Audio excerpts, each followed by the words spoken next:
And slowly open your eyes.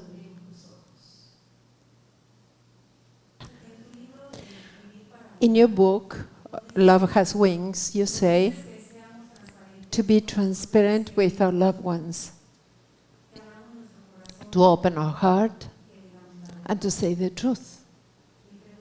My question is, how to say the truth without them feeling as an attack? You know, I think the most important thing, if we want to have an intimate relationship, we have to be vulnerable. Because if we're not vulnerable, we become resented. And for so many years, for all of our lives, we play roles. But we get resented with the role because we're constantly abandoning ourselves. Now, to speak the truth comes from the heart. And it has to find a space where you can sit. So instead of just vomiting your angst or your anger because you're up to here, you need to move that and then share from your heart. And then you have to listen. You know, it's not about nagging and going on and on and on and complaining. You know, this is what my heart feels. You didn't put the garbage out, you never put the garbage out, you didn't cut the grass, you never cut the grass. I remember 10 years ago, you were flirting with that girl. I remember, that's not speaking your truth. That's nagging. And men do this. They don't listen. Okay, you need to just talk, but from a place of vulnerability. But take responsibility. I feel that when I do this, or when you say that, I feel like this. You know, especially if the person doesn't practice the system. You know, you have to find a way of communicating, but you do it for you. You're not necessarily doing it for them because you want to change them. The only person you can change is yourself. But if it comes from the heart, if you're very clear, even if they get offended, that's their problem. If you're doing it from a place of love, it's their problem. But you have to start being real. You know, the greatest freedom is to be genuine, to speak your truth, to be you, to trust in you. But also there's aspects you have to catch. Because when you have this resentment or a preconceived idea, we get into this energy. It's like this. It's like, you know, there they go again. Oh, they're doing it again. And that energy is more annoying than what you're actually saying. Because you always perceive someone in the same way. And really, if you want to communicate, you have to change your energy. And you have to stop the keha in the head, the constant keha. And it's so easy to fall into that trap. You know, even I can fall into that. Oh, God, again, oh, again, oh, again, oh, again, oh, again. And then it's like, okay, this moment. Because all of our lives we've done it. And look for places to praise. Even though they might be very limited, find one. You know, and focus on that. And don't keep running the story in your head. And also see where you want the control, to that place of superiority. That's another thing.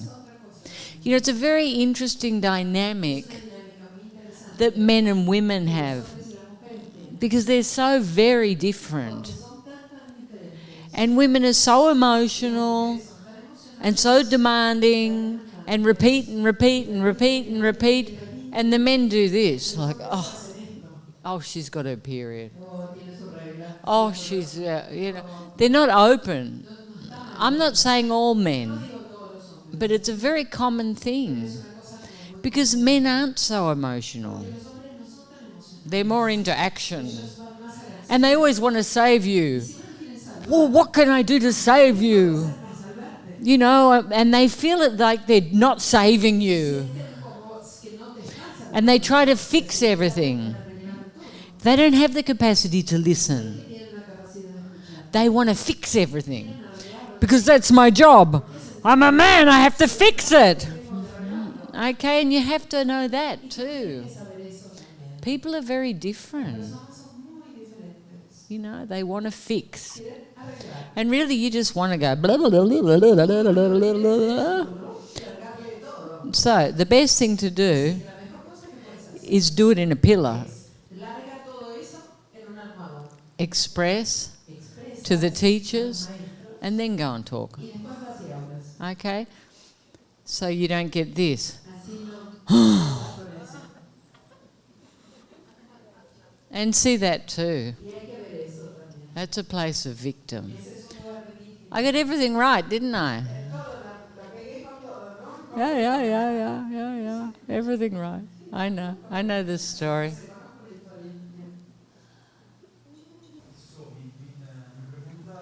My question is about my job, my work. That is very hard for me when he's asking for money. When I do it free, or it's a collaboration, everything is easy for me. But when it's about saying, I want this much, I have a lot of doubts and I feel very insecure with that. As if maybe I'm asking too much, or maybe not enough, and that. How can I change that? You know, you're talking about your photography, yes? You know, the thing is, people have this struggling artist thing.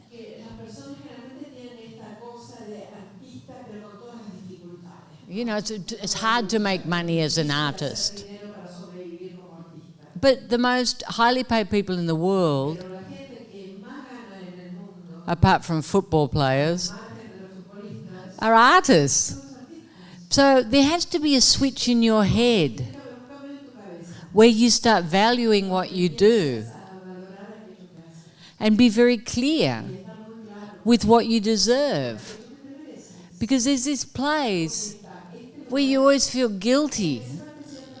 And it doesn't mean that you can't give. But you also need to charge when you need to charge. And you have to live. So you have to have a place where you really appreciate what you do. Like there's some place where you don't feel good enough. And only you can change that.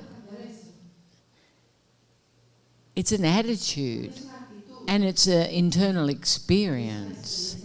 If you're doubting yourself, people won't pay. If you're clear and you have everything set, a great portfolio, blah, blah, blah, blah, blah, blah, blah, and you have fees, you know, but you have to be clear and it has to come from within. But if you're doubting and, I don't know, let me think about it. No, you have to have clarity. And why shouldn't you live from photography? Of course you can live from photography. All the artwork, everything that happens in the world, everyone's taking pictures of everything. Yeah, of course you can live from that. One of the best photos I have you took. I'm never going to pay you for it.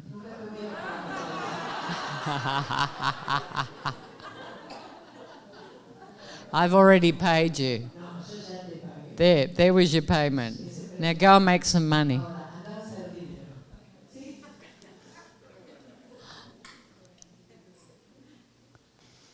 Hi, Isha. Often I hear the phrase of a spiritual ego. And it's hard for me to think that a spiritual person can have the ego. Can you talk about that? You know, until people get enlightened, there is an aspect of ego. Because ego is fear. It's a place where it's pretending. But it doesn't matter. You know, it just means that that person's not in unity. But not all people have that. I think the clearest example of that is when people aren't open. When they think they know it all. And that's what stops us from taking the next step. You know, humility is the openness to know you don't know. And the irony is, when you do know, you don't know. Because there's nothing to know. All the knowledge you throw away. Because it has no validez. It's just an experience. And you can't share an experience. You can try.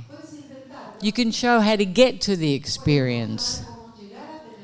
But people that have a lot of talk and have lots of complicated answers, you can be very clear, they don't know.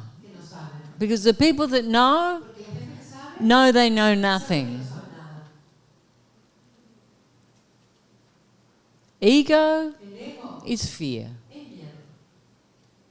It's simple. And it stops people taking the next step. Because their cup's already full.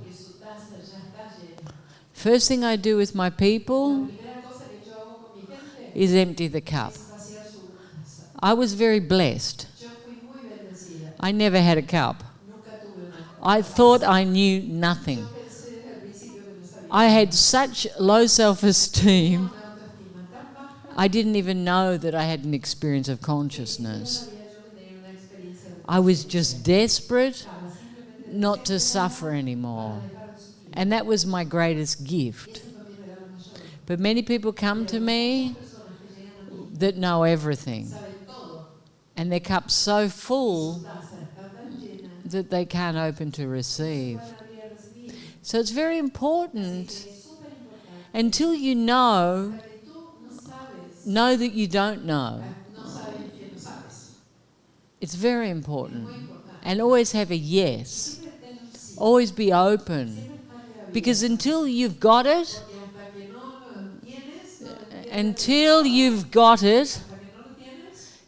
always stay open. Always stay open. And you'll see the ego. Oh, you have to put the house to the north. You have to wear white. Black's very negative. You need to only eat vegetables. You know, there's lots and lots of rules.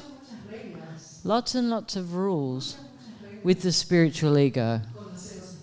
With the enlightenment, there's only one rule.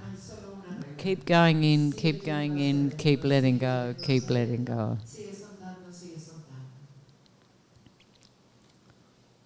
So since I started the system, I've noticed myself be so much more open and surrender to receive from others, except for my husband. I find that whenever he tries to tell me to do something or gives me a reflection, there's this wall of defense that goes up, and I just want to fight. Why is it so difficult for me to just let go and surrender to him when I've found it so easy to do it with everyone else? Because he makes you feel less than, and you're not open to receive his love. And it's the most important love to receive. Because you know that he loves you. So if you open, he's giving to you. So why would you close? Because you feel less than. And that doesn't serve you. You need to surrender to him. You need to listen to him, not fight with him. And then take what you need, like you do with every other person in the world. But you think you're losing control, that he's the boss, or he's more evolved. And who cares if you're going to find freedom? So stop pushing the love away. And I'm not saying he has all the answers. But if you're open to receive and you allow things to touch your heart, you're going to grow really fast. If it touches your ego and you're pushing him away, you're going to grow really slowly. And you're going to affect the relationship. So you have to decide. Do I want to grow? Do I want to open? Or do I want to keep protecting myself because I don't feel good enough? If you're smart, you'll surrender. Yeah. Good. I can see that those days when the head is very strong, I fight against my program, and I have as my enemy. And even if I know I have to be loving, it's very difficult. Can you talk to me about that? You know, you have to laugh. If you could see so clearly that something's a program, why don't you just laugh at it? If you can see something so habitual and it keeps repeating and repeating and repeating, just laugh at it. Don't give it power. Act as if it's another entity. Because in reality it is. It's the entity you were trained to be. It's not who you are. So start looking at it as if it's another entity and laugh at it. Oh, I know that. I'm not going to fall for it again. You know, make everything lighter. You know, the thing is with life is it must be enjoyed. You have to have fun. Stop taking things so seriously. And if your program takes you into victimism or criticism or sabotages you, of what value does it have? Why do we always think the truth's negative? Oh yeah, that would be true. Love creates me in my perfection. Yeah, sure. Yeah. You don't believe that. But that's the truth. You're perfect. Oh, but the criticism. Oh yeah, that's true. Yeah, it's true. Yes. Yeah, I'm like that. It's true. That's me. Choose. If I see something I don't like, I change it. That's it. Oh, I did that. Oh, yeah. You don't need to do that anymore. Change. Okay, change. Simple. Oh, I did it again. I always do that for all of my life and probably my past lives. I've been doing that. So, who has the control? The entity. Who should have control? The love. Anchor in the love. Yeah? Give it a voice. Give it a stupid voice. So you can laugh at it. Yeah?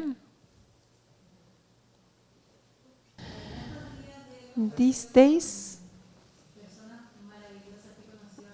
I share with beautiful people that I met here that they did their 6 months already and they have an incredible consciousness. But also I see that they have the tendency to continue hooking the drama and not wanting to let go. My question is, how, after doing such a deep process, we can still have that, how we can maintain that peace, that tranquility through the years without getting hooked so easy? You know, I think the people you're talking about have hormones and they're young and they're very strong, those hormones. You know, like nothing can beat the hormones. But they do know the truth and they do have permanent consciousness and they do sometimes enjoy their romantic dramas. I know, but it doesn't matter. Because when I enjoyed my romantic dramas, I didn't know they were a romantic drama. I thought they were the end of the world. These people at least know it's a romantic drama and this too will pass.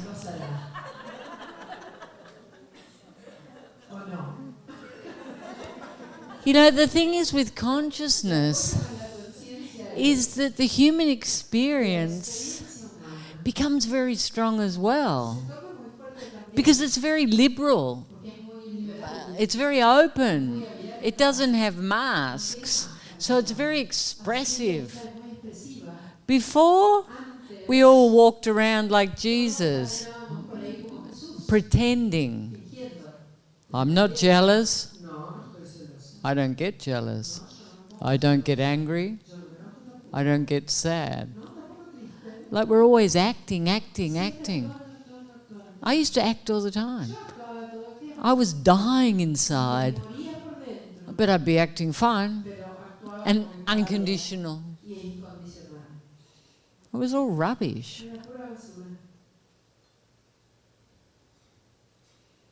Authenticity doesn't have a format. It just is. And at some point, you get sick of it, the drama. But to have that base, that consciousness, that intensity, that's the greatest gift any human can have. Because you know that you are that. And this too will pass. And it might repeat. And it might repeat. But this too will pass. Because the most important thing is this. The internal house. Your divinity.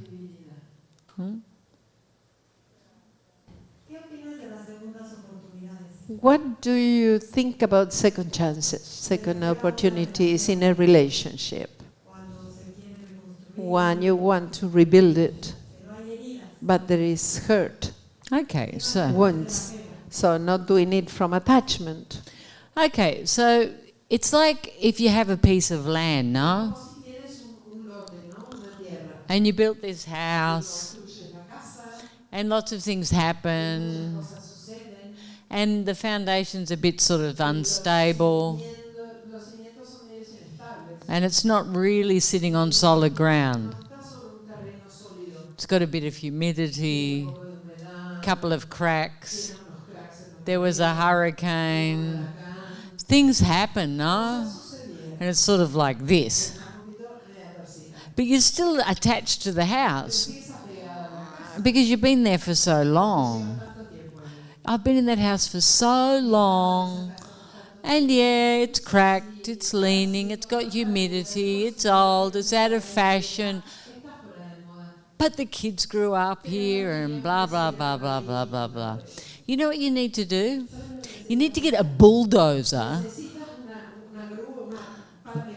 and just get rid of it. Do not save one thing. Not even the wooden staircase. Get rid of it all. Okay? Then you get a tractor in. You fertilize the land. And you start building again. But from nothing. Don't try to save something. Try to create something completely new.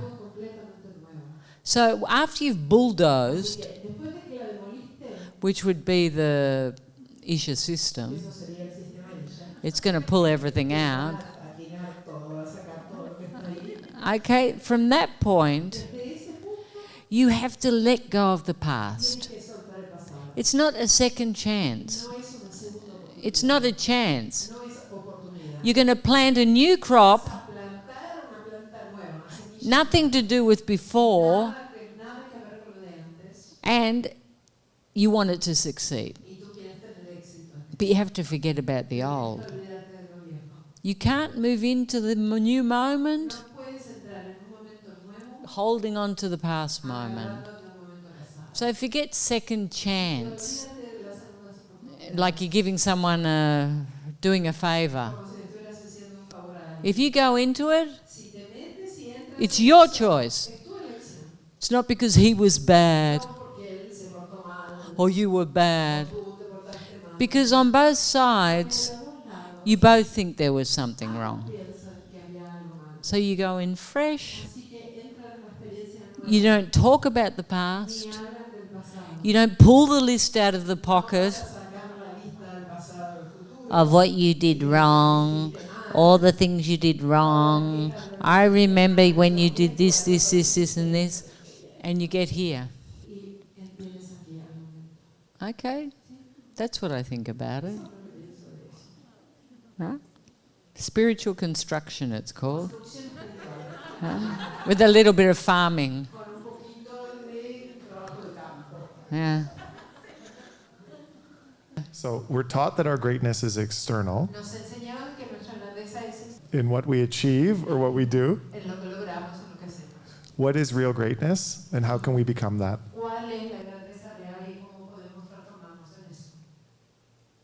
Greatness is internal. In our immortality, our divinity, our unconditional love, our empowerment. Greatness is to know who we are, but who we really are, beyond our illusionary self, and to give that. Greatness is the trust to be genuine, to be real, to speak the truth. Greatness holds everyone else in their greatness. Everything comes from within and moves out. And that is true greatness. Everything external is an achievement. It's achievement. But it's transient. It's Maya. It dilutes. It's not permanent. Gracias. Come visit our webpage for books, movies, and our wonderful retreat centers. Isha's simple yet powerful system is transforming lives around the world.